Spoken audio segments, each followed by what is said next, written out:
तीसरा अध्याय। सूत जी बोले, हे श्रेष्ठ मुनियों, अब आगे की कथा कहता हूँ, सुनो। बहुत समय पहले उल्कामुख नाम का एक बुद्धिमान राजा था। वह सत्यवक्ता और जितेंद्र था। प्रतिदिन देश स्थानों पर जाता था और गरीबों को धन देकर उनके कष्ट दूर करता था।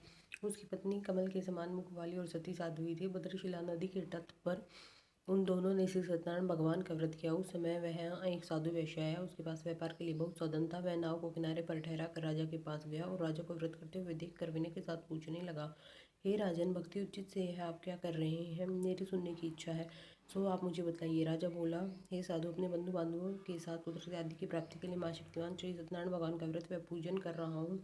राजा के वचन सुनकर साधु बोले, हे राजन, मुझसे इसका सब विधान को, मैं भी आपके कथानुसार इस व्रत को करूंगा। मेरे भी कोई संतान नहीं और इससे निश्चय ही होगी। राजा से सब विधान सुनकर व्यापार से निवृत्त हुआ आनंद के साथ अपने घर को गया। साधु वैश्य ने अपनी स्त्री को संतान देने वाले इस व्रत का समाचार सुनाया और प्रण किया कि जब मेरी संतान होगी तब मैं इस व्रत को करूंगा। साधु ने ऐसे वचन अपनी स्त्री लावती से कहे। एक दिन उसकी स्त्री लावती पति के साथ आनंदित हो सांसारिक धर्म में व्रत हो श्री सत्यनारायण भगवान की कृपा से गर्भवती हो गई तथा 10वें महीने में उसके यहाँ एक सुंदर कन्या का जन्म हुआ। दिनों दिन वह इस तरह बढ़ने लगी जैसे शुक्ल पक्ष का चंद्रमा बढ़ता है। कन्या का नाम कलावती रखा गया। तब लीलावती ने मीठे शब्दों में अपने पति से कहा, आपने जो संकल्प किया था कि भगवान का व्रत करूंगा, अब आप उसे पूरा करिए। साधु बोला, है प्रिय, इसके विवाह पर करूंगा। इस प्रकार पत्नी को आश्वासन दे वह नगर को चला गया।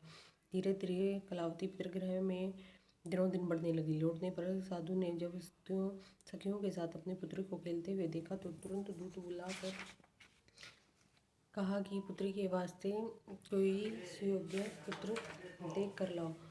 साधु नामक वैश्य किया गया। पाक दूत कंचन नगर पहुंचा। वहां पर बड़ी खोज और देखभाल कर लड़के के लिए सुयोग्य वाणी पुत्र को ले आया। सुयोग्य लड़के को देखकर साधु ने अपने बंधु बांधवों से प्रोचित अपनी पुत्री का विवाह उसके साथ कर दिया।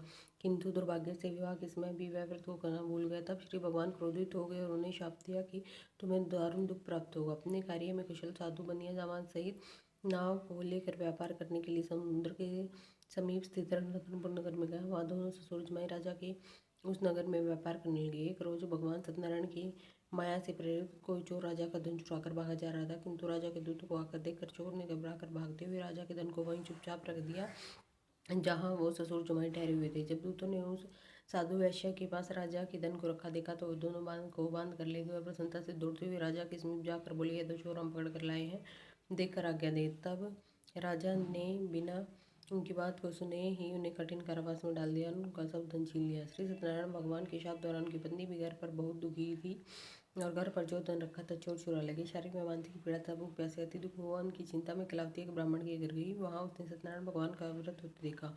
फिर कथा सुनी तथा प्रसाद ग्रहण कर रात को घर आई। माता ने कलावती से पूछा, हे पुत्री, अब तक तू कहाँ रही? वह तेरे मन में क्या है? कलावती बोली, हे माता, मैंने एक ब्राह्मण के घर श्री सत्यनारायण भगवान का व्रत होते देखा है।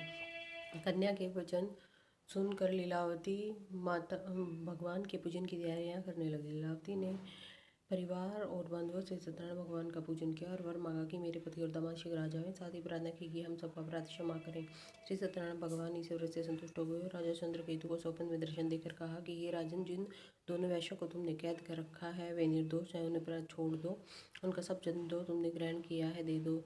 मैं तेरा धन, राज्य, पुत्र इत्यादि सब नष्ट कर दूंगा। राजा से ऐसे वचन कहकर भगवान अंतर्ध्यान हो गए। प्रातःकाल राजा चंद्रकेतु ने सभा में अपना स्वप्न सुनाया और सैनिकों को आज्ञा दी कि दोनों वाणिपुत्रों को कैसे मुक्त कर सभा में लाया जाए। दोनों ने आते ही राजा को नमस्कार किया।